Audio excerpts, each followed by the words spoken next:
Oleh tuntuma chuanin Mizorama ko shan lian ber Senate Executive Committee le MLA income ho na a kan chief minister thu sahi kan thlirin kan ngai thla nga kan ri ekanga tichuan a voice hi audio hi chiang view lowa Senate lampanga kan ena video hi hmu turam lem lowatin ZPM official channel lama ka ena om lo boka chuwang chun hei hi pudoma channel lami hi kan hmu chun ani wangin audio chiang lutuk lo ma se hriat thei thawin ka hria chuwang chuanin hei hi kan ri ekang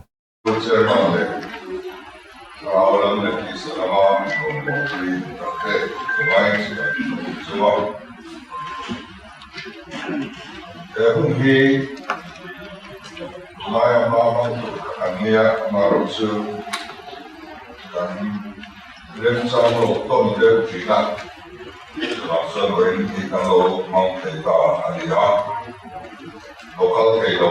masakan ay kuwaitan nila aakit ay nakandila in SEC hello delbeto tingnan aniyan lumde po dilerin na siya kaya sokar harhi Sunday or andi ba Italian o Frante NGO tele Opposition Party tenena o nagtatagli kanwa ani sabiyaw to ni de ko yung kaya kanwa de maya ani takin ang opposition siya tene ko ay ni po sa ibang kaya ko takin kanwa ani he ruling level of experience do ma po so kaya opposition na yan min be na ni dia be maya min be ne ko ya min ka ya ni pui ko ya ko so ni na ta na ni ko min ka de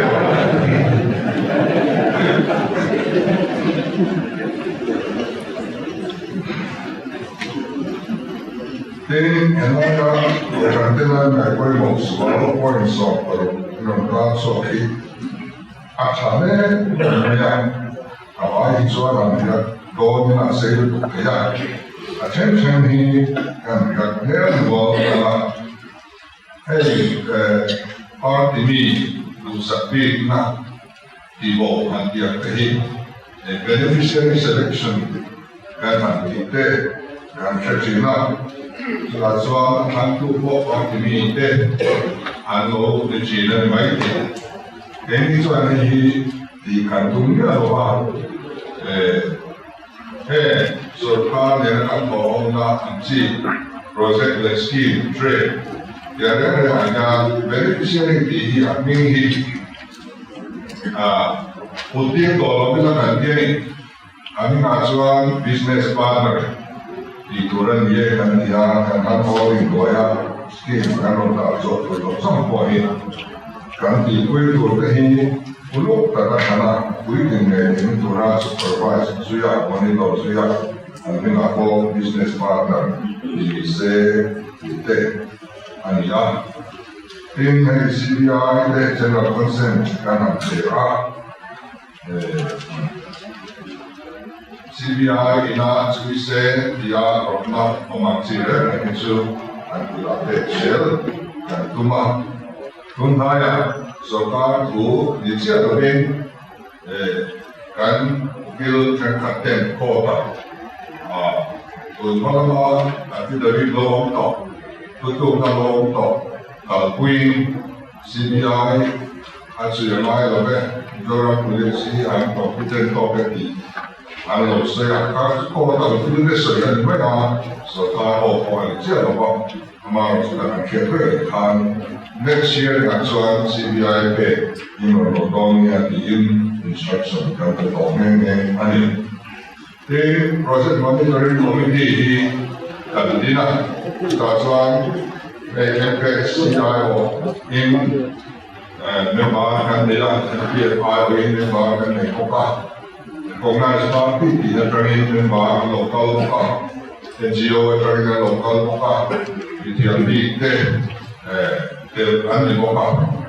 ini update tadi tu nanya kan saya group tuma kan ini saya so group tu jual satu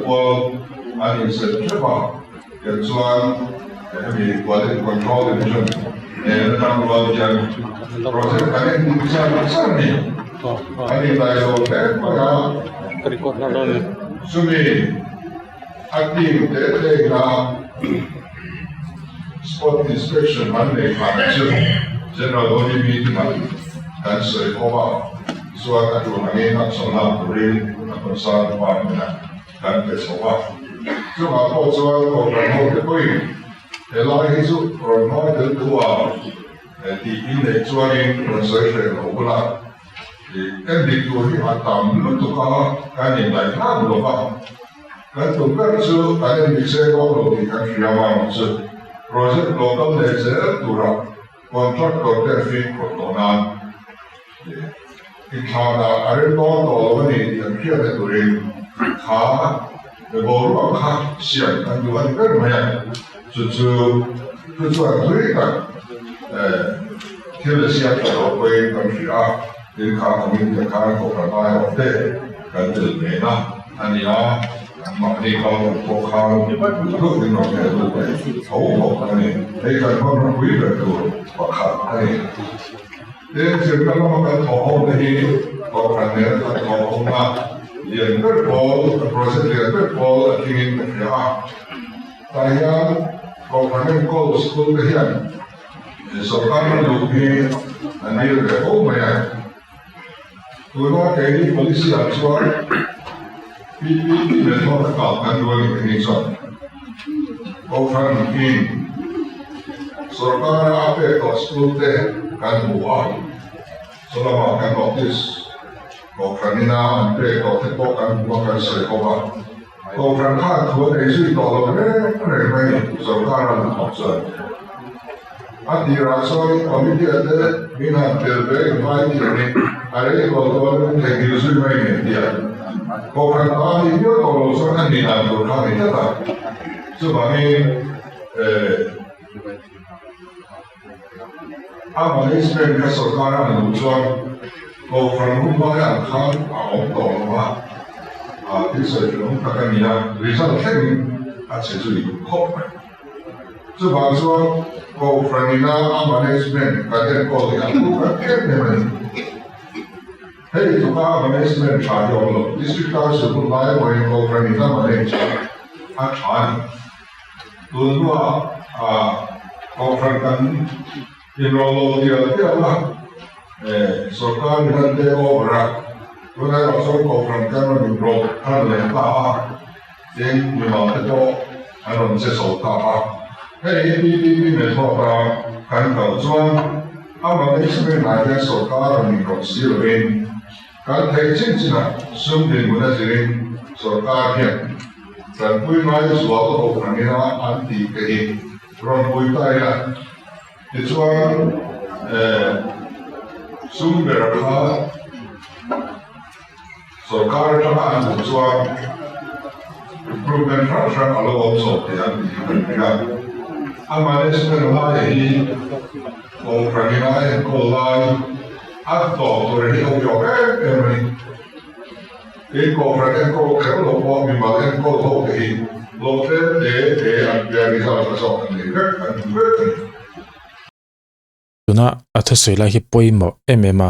kan education system ina ma so na tur ani nge in ka ria an lo sarkar tir khanin kan chief minister thu soi ka la sha renga chuta chonin hei private school te po hi funding ti chantlunga kha thinganga tho ho puya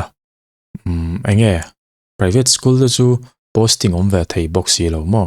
khati ang te ni wang khanin tin result tha tak tak nei jok ten ni wang hianin funding te po om se ti kha aron soi to kha po kha tra ka ti khop maya tuna poken daron soi kai chhaudonin ka ria tin chumi ba ka chuanin hemi sarkar school kan ti anga han le mo ko ranina enkol te po ani na taka chuanin ko ran khanin tuna kan chief minister soyang khianin sarkar ko ta hlan miu to chuanin authority khan nei to lawani chu khang ko ran school enkol te khan ti chuan sarkarina school enkol te reng hi zep thu cheng lo ani poken zep chung lo wa private school le mo ko ran school enkol hi phameu thin lova chuta chuanin tuna kan chief minister soyang khianin ko than henin a management chu lo ti sela poisa ang zongin in pui ni ta sela ti te po kha aron soya a thakop mai tin hei audio hi chiang lo view mai ma ro chunakina hemi in ngai thla kun ai chon a thei to pa clear aron ti chu chu katuma kan lo process kwal velanga ma ro chu original ber clear lo chon clear tak tak thei lo mai theya thei to koron chu adon nia tôi lại cho chuyện đi tôi đến đây bởi làm pha đấy anh thôi tôi lại đầu tiên đủ lâu anh bắt tôi ấy là rất là to so cái số tiền chuẩn ra mà lạc lại cho nên tôi lo cho nó thông hậu làm cho nó mà lạc lại so cái này nó có phải cho nó làm cho xong biến thành cái bên trong cái nào về anh ấy đâu có cái cái này khác cái sẽ cho tôi chân về có hàng ở school đấy hàng khá school đấy rồi buổi ta sẽ về này cho cho anh ở thì khá này mà mình khá cho khá so khá cho nó vui tụi ta anh ha nên làm thế cũng sẽ rồi chúng ta thì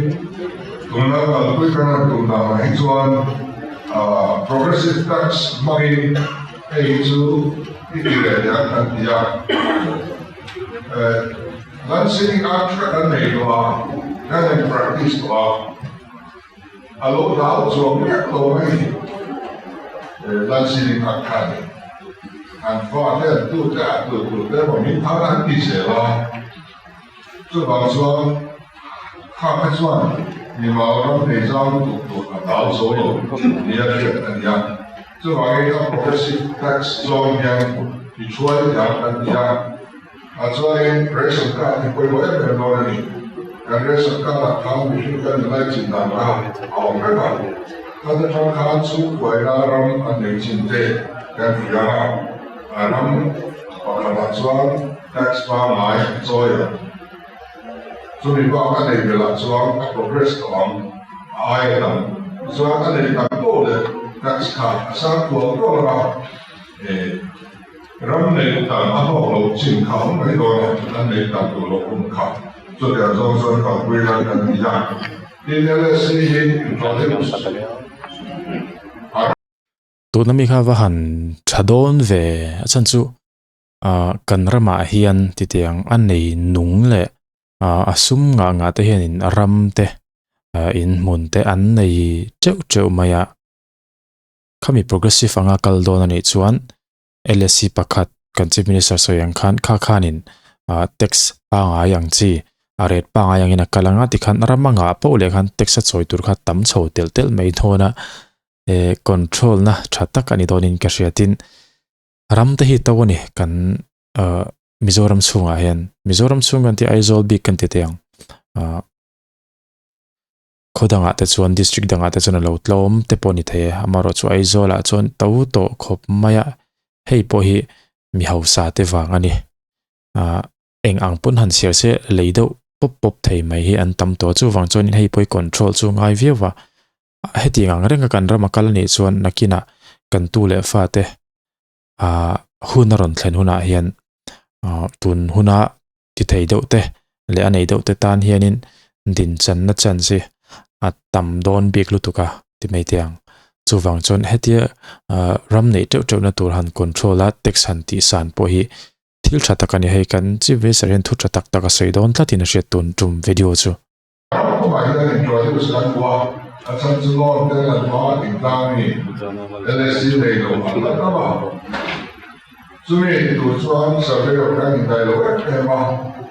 Section post kan may sabo fill up na yung tatlo na yung vacancy o mali. Kami niya baka outsource ni may sinahin kami dahil ang district ko ay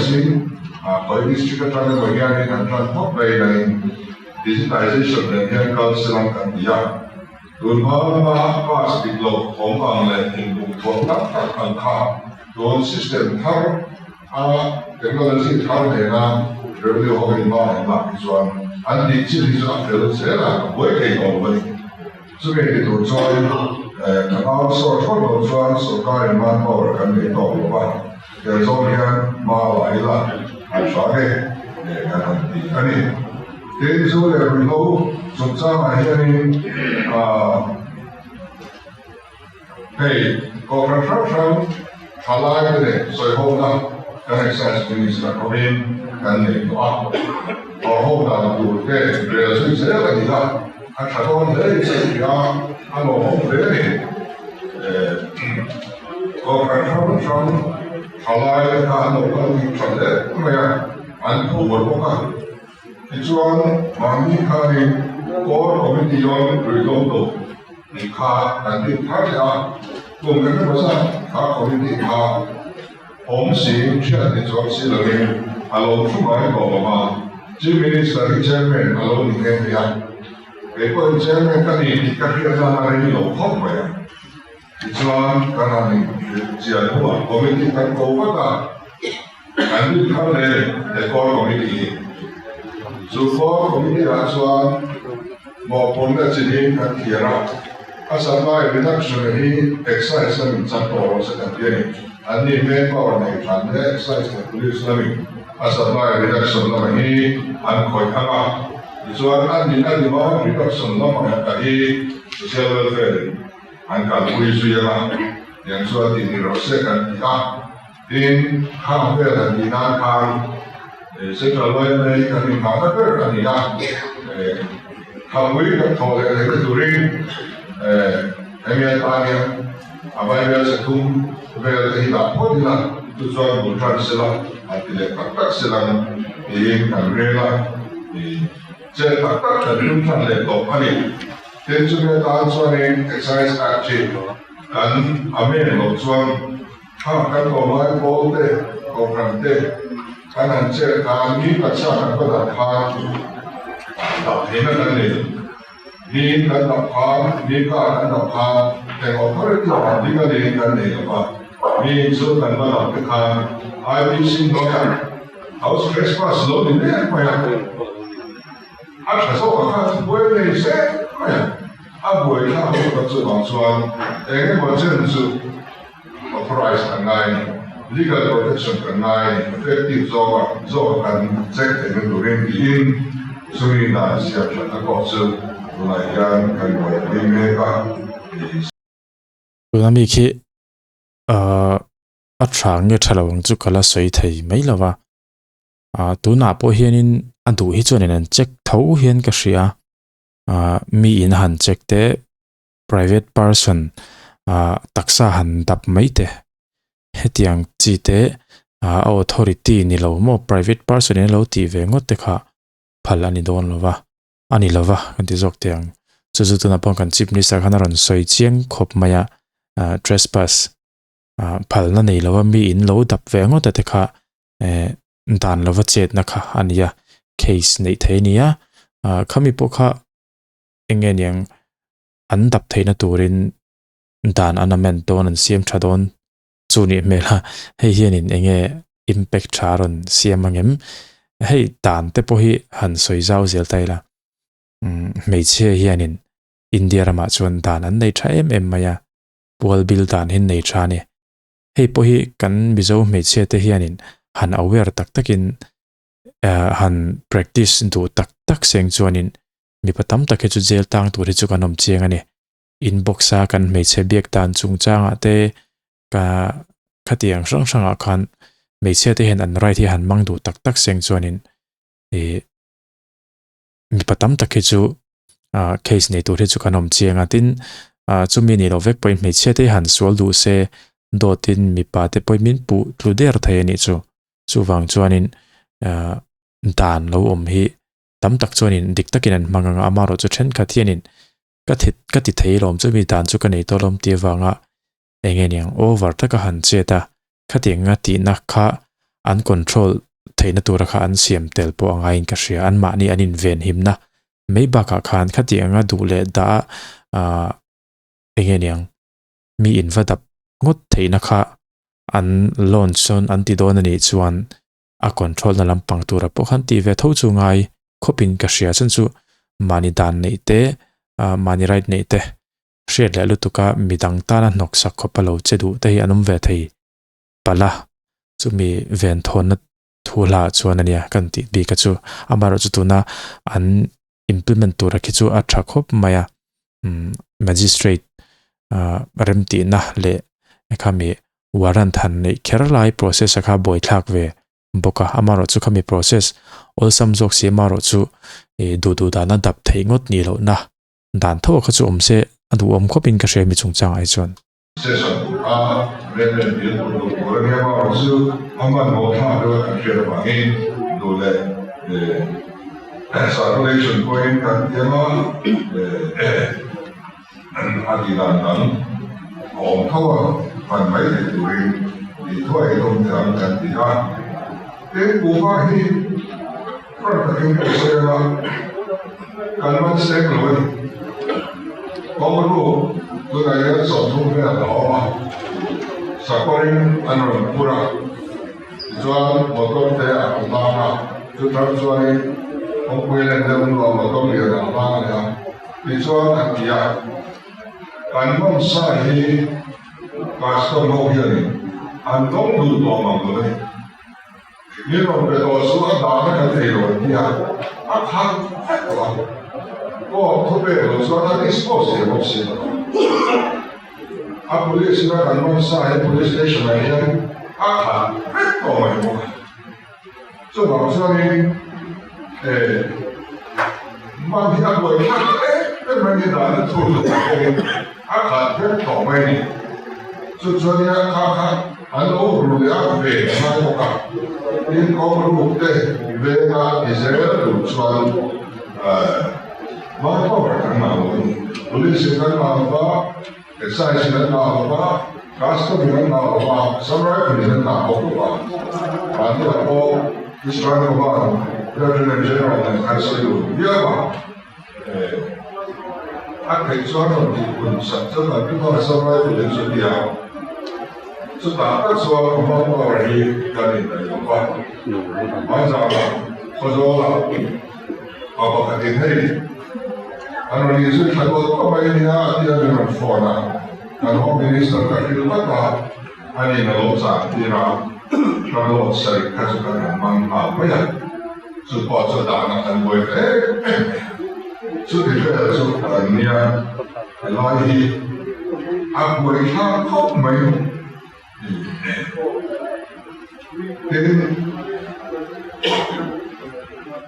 Halai di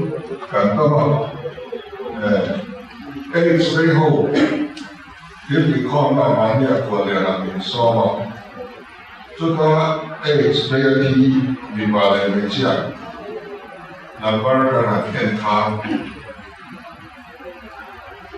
Media ko ka anti number sa literature Kaya ka population balance na tuloy kan ko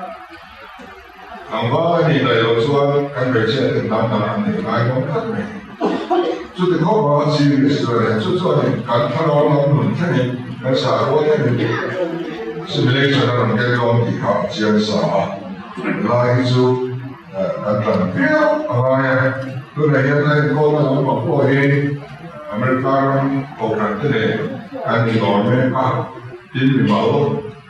praktikute hanno pokatani dormeka jadi aku form program skill training the brain hanno software hanno itu buat itu kita hanno siap setelah mania itu kain siap dan di kerja pun orang tunanya buat sektorin kan tidak ministry adalah funding ini mereka masalah dia faith based ringan based atau tak dia bagi valida ya. Pak source ni loh ringan kau yang nak tahu ya. Pan tuan kita so biar je lawan soal sudah yang bagian rencana kita tahu kalau ya. Ela jadi kawan siang ni biar paivan las. Populasi sinodin kan ay koy mo na are ko ko pati na ay sama na ko de se in ka so ka sia do jin ka ani na ay polisi ya sia ka kan bila ta so 방아 로만 인센티브 때 간도마 간이 부어서 내가 지금 faktory 간비한 본대로 우리 소가 보이마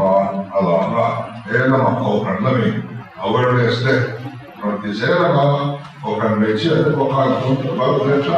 서 알로 코프야 코프라 내가 가다 주한 간비한 본대로 돌아가이라 이해할 스킬 타 간도메가 그래서 서가는 덕션 같은 그쪽으로 시작 알아야 간이 도메가 private hospital home 그냥 간이 이것이 내 고가 간도 인권의 도로 있어야 하라는 뭐야 그리고 그쪽으로 간도다 인물 셋도에 지역을 마어와 지역이 Zara, invernă șaptea de exopura, de exilării, suțu, da, se trebuie or să pensioni, gan tranquil, gan tranquil, din leva renunța acum, sunța aian, când ea e online, se referă movement aromat sau aromat, se gan tuotuia. Citelui, se citelui,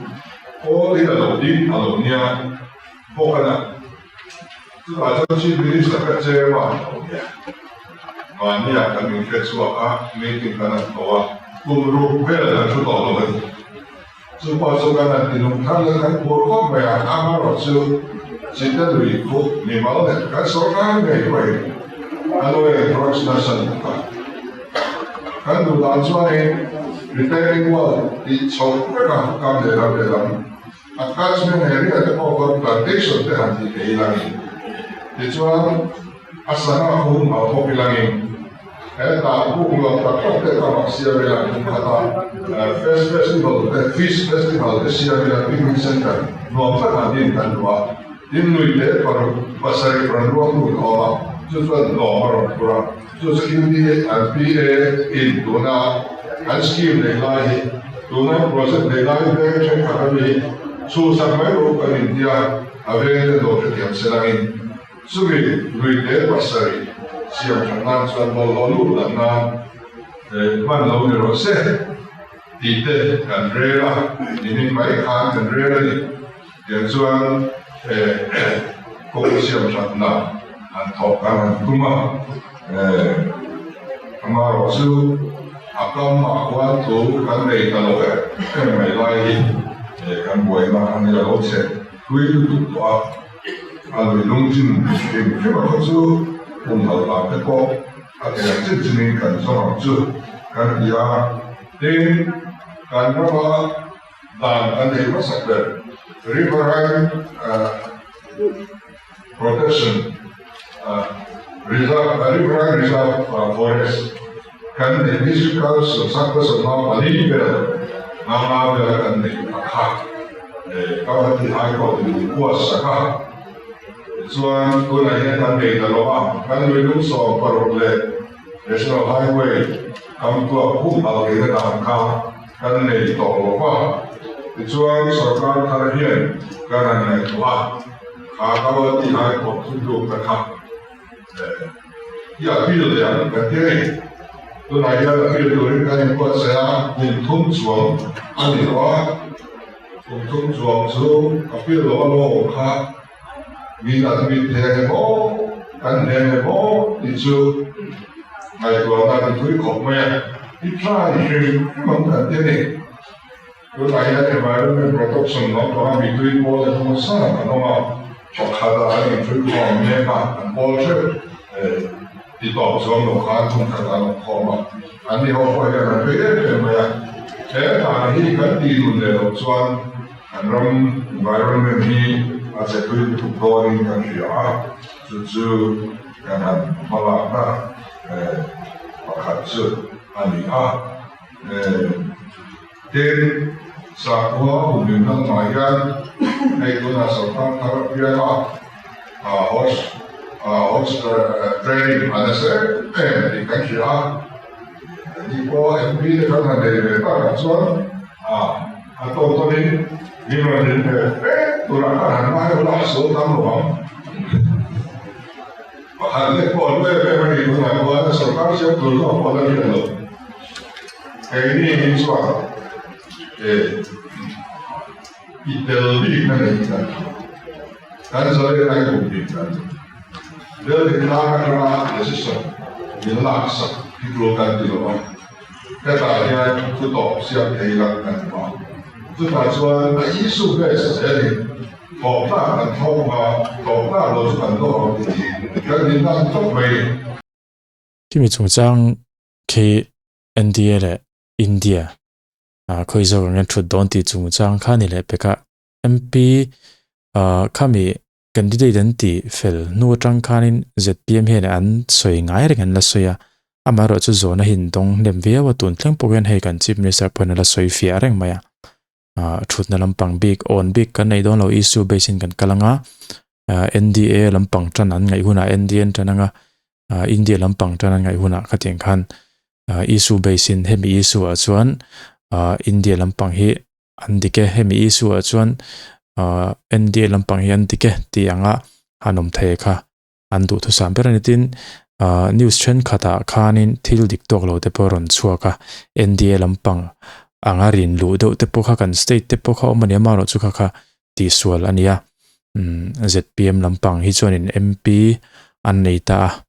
kha on big lam thutna big lampang kha anei don lo ni ti kha aron soile bokani khita ken chu keima mimal tak poina hei election te lo zo ta soi ngam to boka tin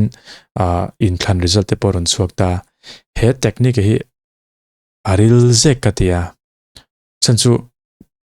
tuna pon kan chief minister ron soi jewa thu nei na kha NDA an chu thut chuan NDA oppose reng kha anin huip thin ti te po soi re kani kha chuwang chuan NDA lampang zu thut ngal vungemo India lampang zu thut ngal de top mai kha chu athalem lawa neutral an thut khan an hludon men ka ria engemoni isuran omanga NDA lampang in neutral lampang kha anwa base thin don ni tin India lampang pen an base le thin khatan an hlutel tel donin ka ria kimi technique ki chu atha ka ti thota MP o lampang big nei sa zuthut ngal to pai ka chuanin he technique te hi chu ZPM lampang hen ti fu viewin ka ria chu kan dau na ko ani then interstate international law hi anan buat tuikan dona aru kalau tingkat tu bahasa tu aru logian tu teno orang tidak komposer tu berada ya kan apa saya dan kita itu naik kampung sama tu kau doa kan buat itu sanctuary mulai kan sedih sanctuary chu mai model kata cuma orang ni ya game song kami dari akan anu hal tak ni sudah kau puisi ya semua itu kan tuai nani tani itu naik kan proses pergi nangkal sampai office of forest clearance dan itu kan kan suatu apa nanti saya kan development kan dulu aman kan PPP naya हमारा असली लेखो मैनेजमेंट के अच्छे हैं स्कूल में छात्र लोग ने इला कोसी राजे जोसा कुछ हमारे कोई करने का कोई नहीं है हमारा तो कौन सा कनो तो या मैं जो अकेले दिखे कभी और नहीं जो अंतिम से ना सब तो कहीं पल्ले लेते नहीं तो ना क्या जो है तो kan dua kan studio dona itu kan kong ke kan lagi dona aja कोई सापो kan mereka nanda karena masa forest dia sih kan mudong loyo kan kita langsung dia mereka sumber sekarang boleh kami bimbang beri apa subject minister ni tutung pidiman siapa tu baik protokol saya film itu provocation yang boleh sila yang kalau official thì buổi bài mai là cái phần này sẽ được sẽ là để昨天chung所以反映跟水土上就是order về từ rằng ngay để mana nó đi boundary minister thì khát rồi đi xong rồi India control này đó đi thì là với cái gì là làm đi rồi và đi là làm được luôn là và cho nên là các tuần thủ soi cái nào khác là tu tập cái nào nào đó là chuan mọi cái tu nó bắt đầu cái tu nó bắt tu về cái tu chung là bộ sen chuan cái coi số sáu cái tu phát cái này của cái này Chief Minister level hanya social zelf dan cuma apa mereka tak sebelah masuk komiti terutama ni kami semua buatnya orang tua Chief Minister level ini memang dia Tripura Chief Minister level dia tujuan kan saya guna maju untuk dia mana di luar tujuan ibu dia apa kan ini maksud lain orang ini cho hắn còn đang là sử dụng sự cái theo năm số phạm đã rồi đã hắn lo cả bây giờ cái này cái cổ phần tiền giang cái hộ lại với nó thêm hắn với cái là con số thì hắn sử dụng lại thì số năm rồi để mà theo năm cái này đủ hết làถ้าเราเรียนรู้อาทิตย์สลับอาศัยการหลอกเพื่อนอะไรอย่างอันนั้นเราสุดๆเลยว่าเหมือนที่เราเห็นตอนส่วนที่อะไรสมัยก่อนเราเรียนโปรเจกต์อินฟอร์มันอะไรก็ว่าถ้าเสร็จเราหา education ที่ที่รู้แต่การเรียนสกัดหนาตัวครับโคพรีกันขอบคุณที่ดูน้อยกันขอบตาEndowment fund te kokani kan ya silai harsate kan ya MPA te ina insana dia him kan te turin social fund te ina irfan ta tulma kokani na ati dur nilo hobe ti ara nai ta alo nilo ni akhara dia ni di kan so social ni alo kan ya regional ministry rombo te and department and intent anaya and the anaya lumita also on the lemia lo then so qua dei po and so then all durante tutto te ma quando mai andare in casa insomma ti vengono più loro le vai so annulla la kan di più parina e per poi o cambiare anche o mai per lui anni di Lumen Center kanan negeri kau kan hidup kembali dan dia Malaysia unsur lokal dan lokal kemudian Trump kau kan APA di skill training dan center bagi proposal nanti kau kalkui aniha dan kau kan rombola soalnya rombola untuk jangan mencuci rombola ini hospital dan dia masa ini bikin rombol mah di dalam kita hospital ko aham kau bersihkan itu jual hospital apa di dalam rombol mah kau nanti kan kalkul dia apa yang semua ini lagi tu kan dia orang ada negara soal kau kan kau itu ania Program ini sesuatu boleh ya, min sesuatu kehian, min pakai bang, min sesuatu yang dia orang pakai kerja. Pakai apa masih sesuatu banglo dia tinggal min kehian. Ini kalau sama ada boleh banglo dia, kalau boleh sesuatu sama, kan di cantik loksu, nak cantik sum kan mana. Kooperatifkan dua maksud penting. Orang kontribusi bisa disokan lebih tidak saksi. Sebab kooperatifnya kalau nanti apa dalam menjadi kuasa lagi. Kalau lain dari lokasi ini, miguinya menjadi kuasa thọ coi cả sao sức cái mình soi sờ tất cả mọi gì để anh soi cái số lượng thứ có cái gì anh vẫn là bảo rất tài gì đấy cái số này là đi về đấy là đi ra mọi cái này các thọ bây giờ alo ta diễn ra alo ta cha cái thứ tụi mà xem xuống cái này đâu là mình cái thiên chỉ là bé cái gì đó cái gì cái ba cái một cái đó là bé bé chủ yếu chứ anh cho cầu thành hậu trong trại quy là anh cần nghề nông nghiệp cho giờ ba đến một cơ sở có rồi là có để về làm sống trong trại là mình phải làm gì tụi mình sẽ học được cái nó về minute som thum pani don ania video a thu sei tir tanga top thleng mai khanin chu chu tu lo ve a han ti tur takakhat mi lo me sele soinu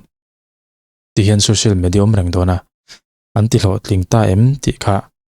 kan te na tur chu ani le mai dona ni ke ni lampang chuan chuan kan lo ngai changa nga thil tha tak tak ve kan etin top kha na kha man deu i su ronom deu loi soma pakhat pe ka ngai lo pek tur chuti khati ti chungchang kha nia maro chu hei kan chief minister chuanin tholom po hi kan lain dai lovani ti khanin atlang ron koma poni se khati jong khatun tum video chu nile photsela development thatak tak environment issue te educational issue te enge legislature chungchang kan dan nei chungchang te aron hol kim khop mai du tok photang